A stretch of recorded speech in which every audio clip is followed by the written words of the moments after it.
மாற்றத்தை தேடி.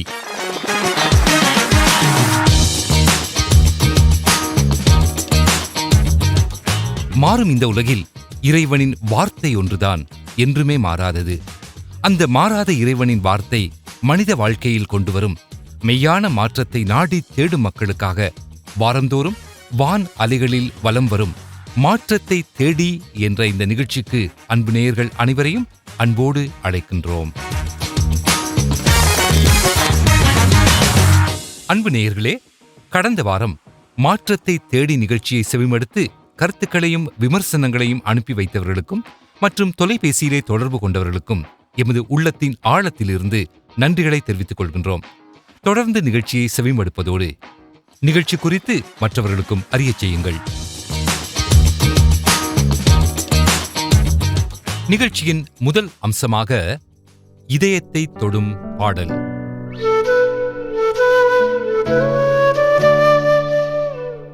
ஸ்காட்லாந்து தேசத்தில் ஒரு கிராமத்தில் ஏற்பட்ட ஒரு தீ விபத்தில் ஒரு பண்ணை எரிந்து நாசமானதாம்.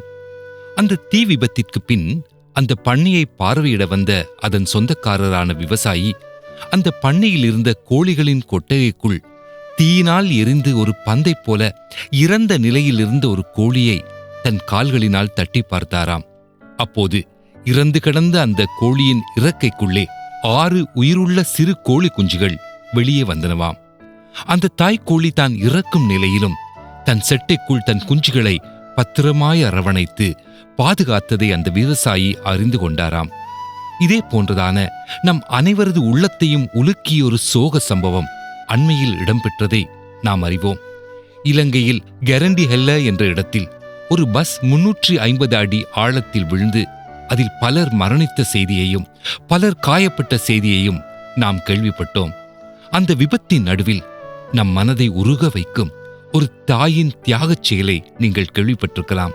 ஆம், ஒரு இளம் தாய் தன்னுடைய 9 மாத குழந்தையை கட்டி அணைத்தபடி அதற்கு எந்த ஆபத்தும் நேராதவாறு அதை பாதுகாத்ததையும், இறுதியில் தன் குழந்தையை பாதுகாத்த அந்த தாய் அந்த விபத்தில் மரணித்ததாகவும் செய்திகளில் கேள்விப்பட்டோம். இந்த விதமான தாயின் தியாகச் செயல்கள் பலவற்றை நீங்கள் கேள்விப்பட்டிருக்கலாம்.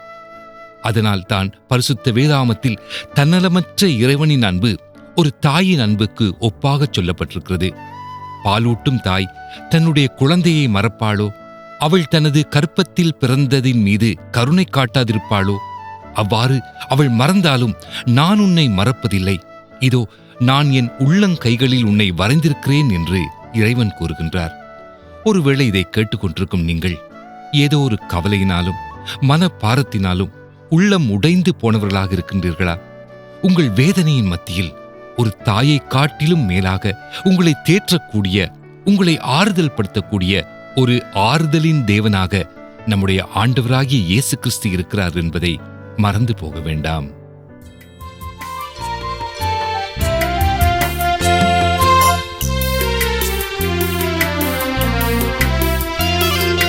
தாய்க்கு அன்பு வற்றி போகுமோ? தனது பிள்ளை அவள் மறப்பாளோ? தாய் மறந்தாலும் நான் மறவேனே, தயவுள்ள நம் கடவுள் தான் உரைத்தாரே. தாய்க்கு அன்பு வற்றி போகுமோ? தனது பிள்ளை அவள் மறப்பாளோ? தாய் மறந்தாலும் நான் மறவேனே, தயவுள்ள நம் கடவுள் தான் உரைத்தாரே.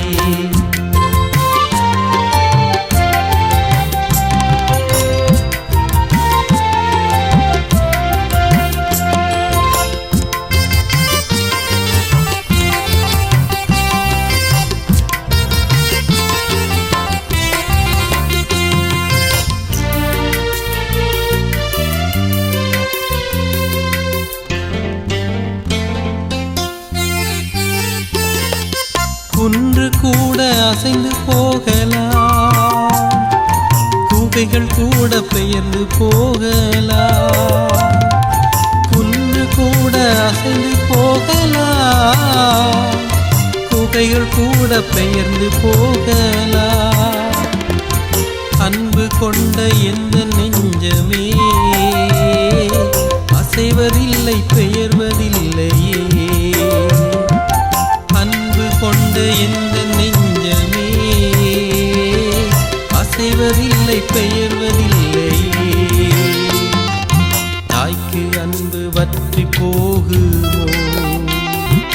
தனது பிள்ளை அவள் மறப்பாளோ? தாய் மறந்தாலும் நான் மறவேனே, தயவுள்ள நம் கடவுள் தான் உரைத்தாரே.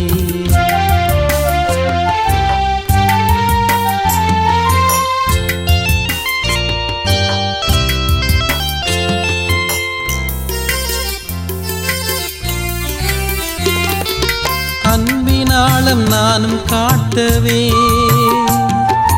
உந்தன் பாவம் நான் சுமந்தேனே. அன்பினாலும் நானும் காட்டவே, உந்தன் பாவம் நான் சுமந்தேனே. ஆவலோடு காத்து நிற்கிறேன், நித்திய வாழ்வை நான் தருவேனே. காத்து நிற்கிறேன், நித்திய வாழ்வை நான் தருவேனே. தாய்க்கு அன்பு வற்றி போகுமோ? தனது பிள்ளை அவள் மறப்பாளோ? தாய் மறந்தாலும் நான் மறவேனே, தயவுள்ள நம் கடவுள் தான் உரைத்தாரே. தாய்க்கு அன்பு வற்றி போயினும் தனது பிள்ளை அவள் மறந்தாலும், நான் உந்தன் தேவன் கைவிட மாட்டேன், பரலோக வாழ்வுனக்கு நான் தருகின்றேன். நிகழ்ச்சியின் அடுத்த அம்சமாக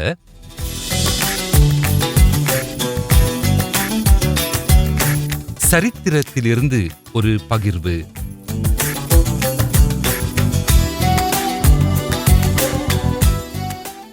அன்பில்லாமல் ஒருவர் எதையும் கொடுக்கலாம், ஆனால் கொடுக்காமல் அன்பாயிருக்க முடியாது என்று கூறி தன் வாழ்க்கையையே அர்ப்பணித்த ஒரு உத்தம தாயின் வரலாறு இன்றைய சரித்திரத்திலிருந்து ஒரு பகிர்வாக வருகின்றது. கேட்டு பாருங்கள். ஏமிகா மைக்கேல் அம்மையார் 1867ஆம் ஆண்டு அயர்லாந்தில் உள்ள மில்லிஸ்லே என்னும் கிராமத்தில் பிறந்தார். புறப்பட்டு போ என்ற கடவுளின் அழைப்புக்கு கீழ்ப்படிந்து ஆண்டவரின் பணிக்கு தன்னை அவர் ஒப்புக் கொடுத்தார். 1895ஆம் வருஷம் தன்னுடைய 27வது வயதில் இந்தியாவுக்கு வந்து சேர்ந்த அவர் அந்த பயணம் ஒரு வழி பயணமாக அமையும் என்பதையும், தனது தாய் நாட்டுக்கு அவர் திரும்ப மாட்டார் என்பதையும் அவர் சற்றும் நினைத்து பார்த்திருக்க மாட்டார். அது தெரிந்திருந்தாலும் அது அவருக்கு எந்தவித கவலையையும் அளித்திருக்காது. ஏனெனில் அந்த அளவுக்கு அவர் கிறிஸ்துவுக்காக பணி செய்வதில் தீவிர ஆர்வமுள்ளவராக இருந்தார். இந்தியா வந்தடைந்த ஏமிகா மைக்கேல் அம்மையார் முதலில் தமிழ் மொழியை கற்க வேண்டியிருந்தது. அக்காலத்தில் இந்தியாவில் நிலவி வந்த ஜாதி முறை, கணவன் இறந்த பின் மனைவி உடன்கட்டை ஏறுதல் போன்ற சமுதாய தீங்குகளை கண்டுணர ஆரம்பித்தார். குறிப்பாக ஏமியின் கவனம் குழந்தைகள் மீது திரும்பியதற்கு காரணம், 7 வயது நிரம்பிய ஒரு பெண் குழந்தை ஒரு நாள் ஏமியை குறித்து கேள்விப்பட்டு அவரை தேடி தொலைதூரத்தில் இருந்து ஓடி வந்தாள். அவள் பெயர் ரீனா. அக்காலத்தில் பொட்டு கட்டி கொடுத்தல் என்ற வழக்கத்தின்படி கடவுளுக்கு திருமணம் செய்து வைப்பதற்காக அவளுடைய பெற்றோர் அவளை கோவிலுக்கு அர்ப்பணித்திருந்தனர். அதை விரும்பாத அந்த சிறுமி பலமுறை அவர்களிடமிருந்து தப்பிக்க முயற்சித்து அவர்களால் பிடிக்கப்பட்டு அவளது உடல் எங்கும் தீச்சூடுகள் போடப்பட்டிருந்தன. இப்போது அவள் ஏமியிடம் தஞ்சமடைந்திருந்தாள். பொதுவாக இவ்வாறு அர்ப்பணிக்கப்பட்டவர்கள் தேவதாசிகள் என்ற பெயரில் ஊர் பெரியவர்களின் உடல் பசிக்கு பலியாகி வந்தனர். இது அக்காலத்தில் தமிழகத்தில் நிலவி வந்த பெரும் கொடுமையாக காணப்பட்டது. சிறுமிகளைப் போலவே சிறுவர்களும் கூட கோவில்களுக்கு படைக்கப்பட்டு அவர்கள் நாடக கம்பெனிகளுக்கு விலைக்கு விற்கப்பட்டனர். இந்த கொடூர வழக்கமே ஏமியை குழந்தைகளை காப்பாற்றி வளர்க்கும் பணியை செய்ய தூண்டுதலாக அமைந்தது. இந்த சமுதாய இழிவை எதிர்த்து நிற்பதென்பது அந்த காலத்தில் சாதாரண விடயமல்ல. அதற்காக அவர் துன்பங்களையும் ஆபத்துக்களையும் முகம் கொடுக்க நேரிட்டது.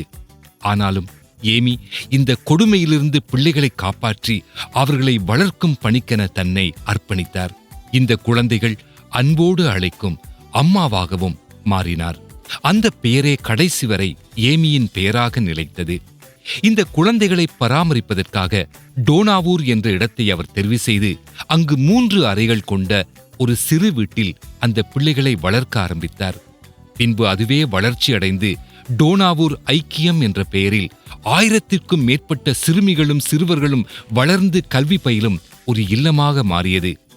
ஏமி கார்மைக்கல் அம்மையார் திக்கற்றவர்கள், விதவைகள், துன்பப்படுவோர், ஆதரவற்றோர் போன்றவர்களுக்கு புகலிடம் தந்து அவர்களுக்கு கிறிஸ்துவின் அன்பை செயல் வடிவத்தில் காட்டினார்.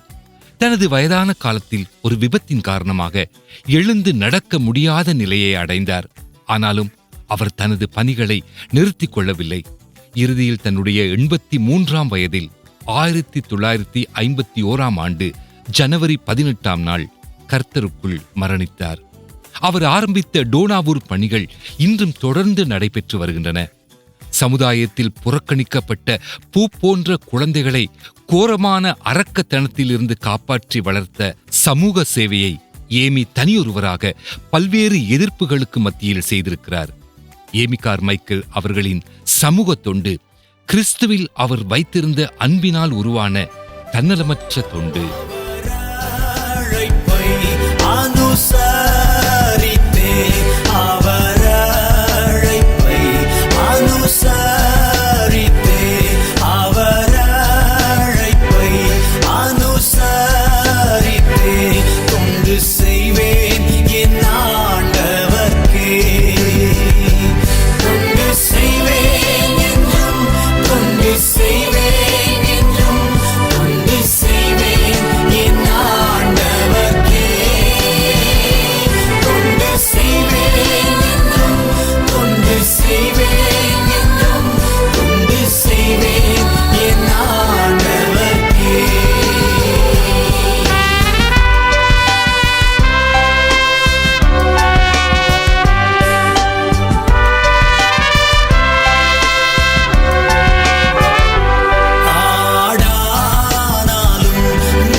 நிகழ்ச்சியின் அடுத்த அம்சமாக பரிசுத்த வேதாகமத்திலிருந்து ஒரு பக்கம். யூதர்களுடைய பண்டிகை ஒன்றின் போது இயேசு எருசலேமுக்குச் சென்றார். எருசலேமில் ஆட்டுவாசல் என்ற இடத்தின் அருகே ஒரு குளம் இருந்தது. அது எபிரேய மொழியிலே பெதஸ்தா என்று அழைக்கப்பட்டது. அதைச் சுற்றி 5 மண்டபங்கள் இருந்தன. அங்கே பார்வையற்றோர், கால் ஊனமுற்றோர், முடக்குவாதமுடையோர் போன்ற அநேக நோயாளிகள் படுத்திருப்பது வழக்கம். அவர்கள் தண்ணீர் கலங்கும் வேளைக்காக பார்த்து கொண்டிருப்பார்கள். சில வேளைகளில் கர்த்தருடைய தூதன் ஒருவன் இறங்கி வந்து அந்த தண்ணீரை கலக்குவான். தண்ணீர் கலங்கிய உடனே அந்த குளத்தில் முதலாவது இறங்குபவன் என்ன வியாதியுடையவனாயிருந்தாலும் அவன் குணமடைவான். அங்கிருந்த ஒருவன் 38 வருடங்களாக நோயாளியாயிருந்தான்.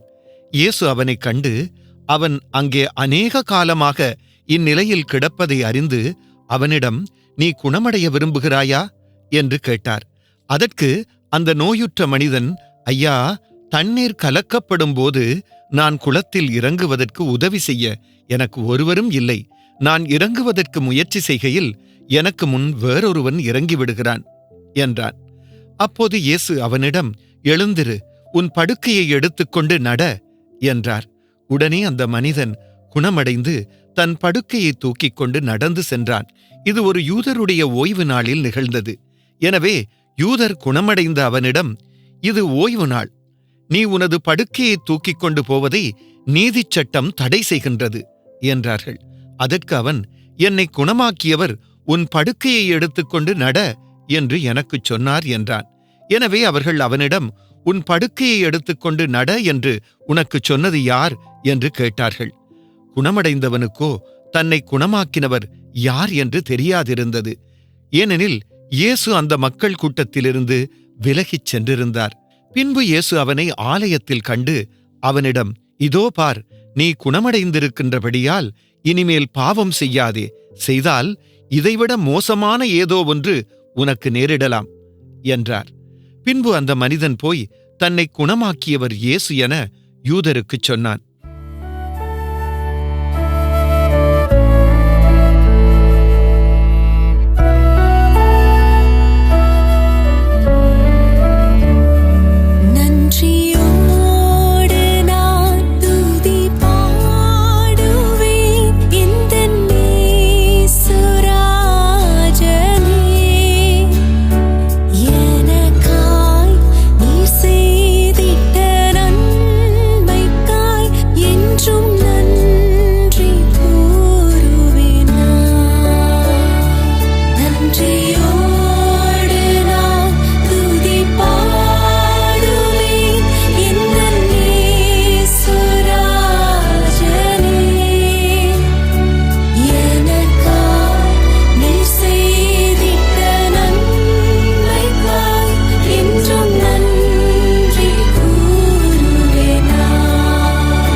நிகழ்ச்சியின் அடுத்த அம்சமாக இன்றைய நாளுக்கான தியான செய்தி.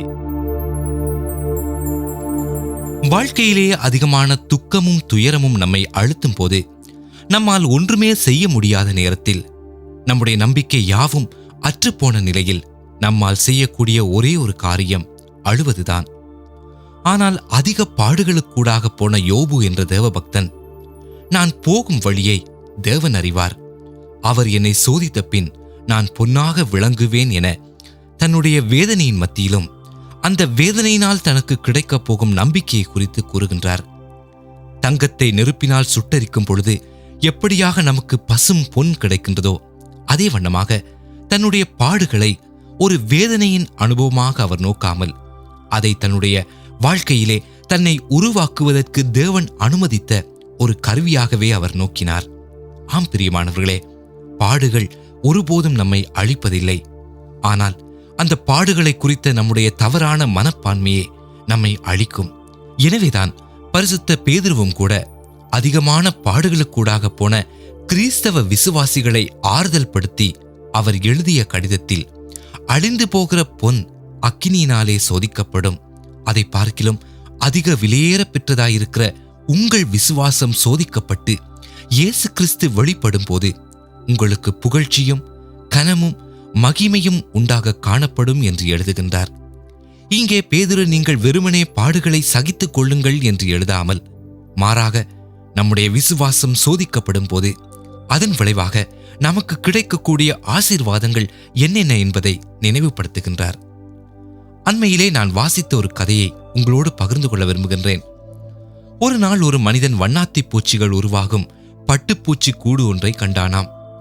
ஓரிரு நாட்களின் பின் அந்த சிறிய கூட்டிலே ஒரு சிறு துவாரம் தோன்றியது. உடனே அம்மனிதன் அதன் அருகே அமர்ந்து சில மணி நேரம் அதையே கூர்ந்து கவனிக்கத் தொடங்கினான். அந்த பட்டுப்பூச்சி கூட்டுக்குள் இருந்த சின்னஞ்சிறிய அழகிய வண்ணாத்தி பூச்சி ஒன்று தன்னுடைய முழு பலத்தையும் கொண்டு தன்னுடைய சின்னஞ்சிறிய உடலை அந்த சிறு துவாரத்துக்குள்ளாக நுழைத்து வெளியே வர கஷ்டப்பட்டு முயற்சி செய்து கொண்டிருந்ததை கண்டான். உடனே அந்த மனிதன் அந்த வண்ணாத்தி பூச்சிக்கு உதவி செய்ய நினைத்தவனாக ஓடிச் சென்று ஒரு கத்தரிக்கோலை எடுத்து வந்து கவனமாக அந்த துவாரத்தை வெட்டி அதை பெரிதாக்கினான். உடனே அந்த கூட்டுக்குள் இருந்து மிகவும் பெருத்த பாரமான உடலை கொண்ட சின்னஞ்சிறிய சுருங்கி போன சிறகுகளை கொண்ட ஒரு வண்ணாத்தி பூச்சி வெளியே வந்து விழுந்தது. உடனே அந்த வண்ணாத்தி பூச்சி தன் சிறகுகளை விரித்து ஆகாயத்தில் உல்லாசமாய் பறக்கும் என அந்த மனிதன் ஆவலோடு எதிர்பார்த்திருந்தான். ஆனால் என்ன பரிதாபம்! அந்த வண்ணாத்தி முதிர்ச்சி அடையாத தன்னுடைய சிறிய சிறகுகளால் தன் பாரமான உடலை சுமந்து மேலே எழுந்து பறக்க முடியவில்லை. அது தன் வாழ்நாள் முழுவதையும் அந்தப்படியே நிலத்திலேயே கழிக்க நேரிட்டது. ஆம் பிரியமானவர்களே, ஒரு வண்ணாத்தி பூச்சி தன்னுடைய கூட்டின் சிறு துவாரத்துக்கூடாக வெளியே வருவதற்கு எடுக்கும் கடினமான பிரயாசமும் முயற்சியுமே அது பறப்பதற்கு வேண்டிய அளவான உடலையும் அழகான சிறகுகளையும் உருவாக்குகிறது என்ற தேவனுடைய மகத்தான திட்டத்தை அந்த மனிதன் அறியாமற் போனான். பாடுகளும் வேதனைகளும் சில சமயங்களில் அது நம்முடைய வாழ்க்கைக்கு தேவையானது ஒன்று என்பதை நாம் அநேக நேரங்களில் உணர்வது இல்லை. ஏனெனில் பாடுகளே இல்லாத வாழ்க்கை கூடாக நாம் செல்லும்படி தேவன் நம்மை விட்டு விடுவாரானால் நாம் உறுதியற்றவர்களாக காணப்படுவோம். அத்துடன் தேவன் நமக்கென வைத்திருக்கும் சிறப்பானவைகளையும் மேன்மையானவைகளையும் நாம் இழந்து விடுவோம். வேதாகமத்திலே பழைய ஏற்பாட்டிலே சொல்லப்பட்ட யோசேப்பு தான் குழந்தையாய் இருந்தபோது தன் தாயை இழந்தார். சகோதரர்களாலே வெறுத்து தள்ளப்பட்டார். ஒரு அடிமையாக வேலைக்காரனாக விற்கப்பட்டு எகிப்துக்கு கொண்டு போகப்பட்டார். அங்கு அபாண்டமாய் பழி சுமத்தப்பட்டு சிறை தண்டனையை அனுபவித்தார். இப்படியாக பலவித பாடுகளை அனுபவித்த யோசேப்பு தான் அனுபவித்த பாடுகளை குறித்து கசப்பு கொள்ளவில்லை. மாறாக அது தேவன் அனுமதித்த ஒரு அனுபவமாகவே அவர் கருதினார். அதனால் தனக்கு துரோகம் இழைத்த தன்னுடைய சகோதரர்களை நோக்கி, நீங்கள் எனக்கு தீமை செய்ய நினைத்தீர்கள், தேவனோ அதை நன்மையாக முடிய பண்ணினார் என்று கூறினார். ஆம், தேவனுடைய பிள்ளைகளாகிய நமக்கு ஏற்படும் பாடுகளும் வேதனைகளும் ஒருபோதும் நம்மை அழிப்பதே இல்லை. ஏனெனில் நாம் நம்முடைய பரமபிதாவின் கரத்துக்குள்ளே இருக்கின்றோம். எனவே நாம் கடந்து செல்லும் நம்முடைய சகல அனுபவங்களுக்கூடாகவும் தேவனுடைய சித்தம் நம்முடைய வாழ்க்கையில் நிறைவேறி அவர் அருளும் நன்மைகளை நாம் காணும்படி நம்மை அர்ப்பணிப்போமாக.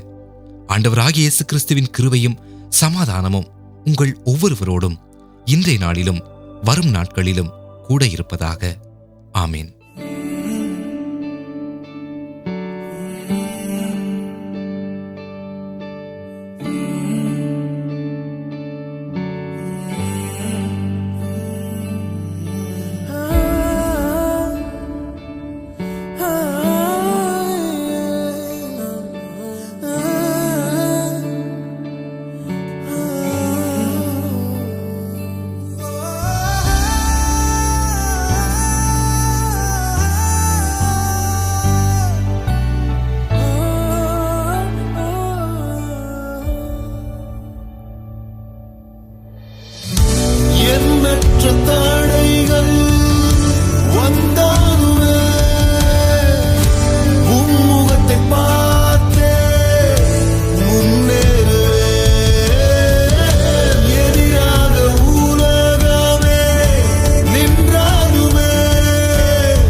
அன்பானவர்களே, நீங்கள் கேட்டுக்கொண்டிருந்தது TWR லங்கா வழங்கிய மாற்றத்தை தேடி. இன்றைய நாளில் நிகழ்ச்சியில் எங்களோடு இணைந்திருந்த உங்களுக்கு எமது நன்றிகளை தெரிவித்துக் கொள்கின்றோம். நிகழ்ச்சி குறித்த உங்கள் ஆரோக்கியமான கருத்துக்களையும் விமர்சனங்களையும் அன்போடு எதிர்பார்க்கின்றோம். நீங்கள் எழுத வேண்டிய முகவரி மாற்றத்தை தேடி, TWR லங்கா, தபால் பெட்டி எண் 2, புத்தளம். எமது வாட்ஸ்அப் மற்றும் SMS தொடர்பு இலக்கம் 0719 88 66 44 0719 88 66 44. அத்துடன் TWR லங்கா என்ற எமது ஃபேஸ்புக் பக்கத்தில் இணைந்து நிகழ்ச்சி குறித்த மேலதிக விவரங்களையும் பெற்றுக்கொள்ளலாம். மீண்டும் அடுத்த வாரம் மற்றும் ஒரு மாற்றத்தை தேடி நிகழ்ச்சியில் உங்கள் அனைவரையும் சந்திக்கும் வரை உங்களிடமிருந்து நாம் விடைபெறுகின்றோம்.